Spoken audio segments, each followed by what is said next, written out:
It is time to round up a big topic from the week now. Texas lawmakers are taking a stand against abortion, approving new measures. The House voted to ban a common procedure called dilation and evacuation. That provision was added to SB 8, which requires burying or cremating fetal remains from abortions. The bill also outlaws the sale or donation of fetal tissue. Similar laws have been blocked in several states, including Texas, and many expect this measure will also be blocked. So this is our topic this half hour. We want to hear from you. You can chime in on our Fox 26 Facebook page. You can tweet me at Sally Mack, Fox 26. Joining us live here in our studio is our senior legal analyst, Chris Tridico, Democratic media consultant, Mustafa Tamiz, and Republican strategist and public policy analyst, Jackie Valley. Good morning. Good morning. So this was clearly a victory for the pro-life movement. Will it be blocked? Well, we'll have to wait and see. It's certainly not going to get blocked in the Senate, I don't think. The greater issue here is that this was a move by 100 Tea Party I think it was 100 Tea Party activists in the House who were blocking, or a bunch of Tea Party activists in the House who were blocking legislation from going forward in the House until the House acted on this abortion bill, and they were holding up all legislation until this moved forward, got it passed. This is extremely restrictive on any abortions, on abortions moving forward in Texas. It's going to be sued. There's going to be new lawsuits moving forward again. Mustafa Tamiz. Look, we passed legislation. It's going to be challenged in the courts. It's going to cost the taxpayers to defend this legislation. In the end, it's going to fail. But, you know, somebody explained to me once, it's kind of like going to, a young woman explained to me, go to a bar, a guy can't take no for an answer. He keeps coming at you, Eventually... We don't want to hear about your personal life. Eventually, you've got to get him evicted. And so the Texas legislature, a lot of those guys have to be evicted. Stephanie Click, the author from Fort Worth, Republican from Fort Worth, calls this dismemberment abortions, is what they're calling this now, these abortions. The Texas American College of Obstetrics and Gynecologists has said that is not a medical term, and it prevents that this type of legislation prevents physicians from offering the safest medical care possible to patients. Look, UT and the Texas Tribune just released a poll last year, and 62% of Texans do not approve of abortion, 62%.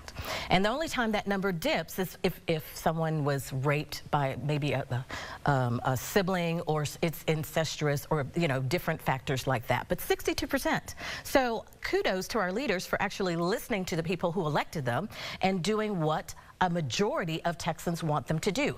A majority of women in Texas are pro-life. And so we are very conservative. These are the type of laws we approve of. So I don't think it's a surprise that actually our legislators are going into Texas and implementing laws that we approve of.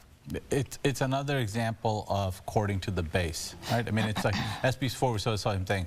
Putting people's lives in jeopardy is not a relative thing to the legislature. They rather court to their base, make a political point, than put women's safety first. All right, let me go to Sally. She's monitoring our social media. Check out Twitter right now and see what people are saying right here. John Sago, who is with the pro-life movement, says this is an enormous win for pro-life movement in Texas. SB 8 with the dismemberment abortion ban passed. Now it goes back to the Senate. Texas Values Action, another pro-life movement there.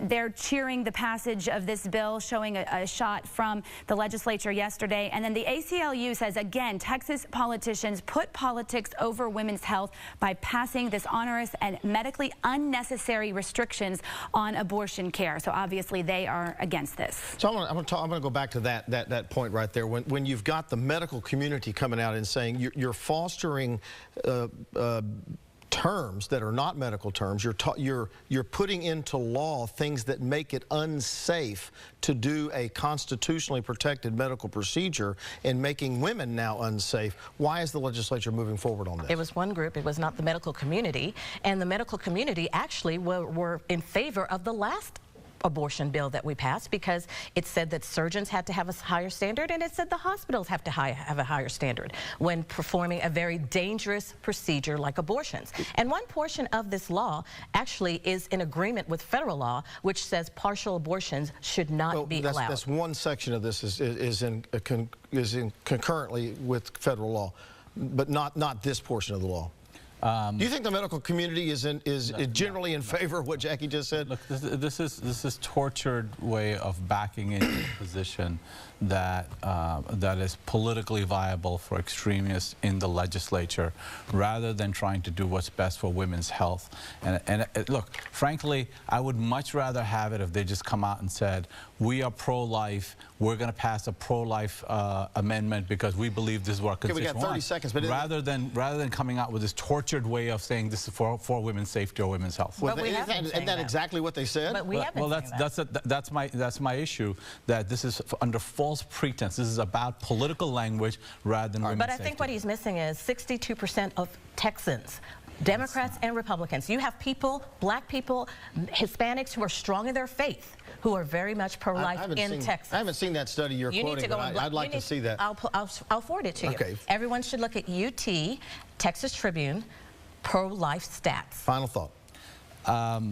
You know, look, we have to start putting legislation forward that help our state, not this political idea. All right, we're going to leave it right there. We'll be back in about 20 minutes with another really good topic. All right, we look forward to hearing from you guys.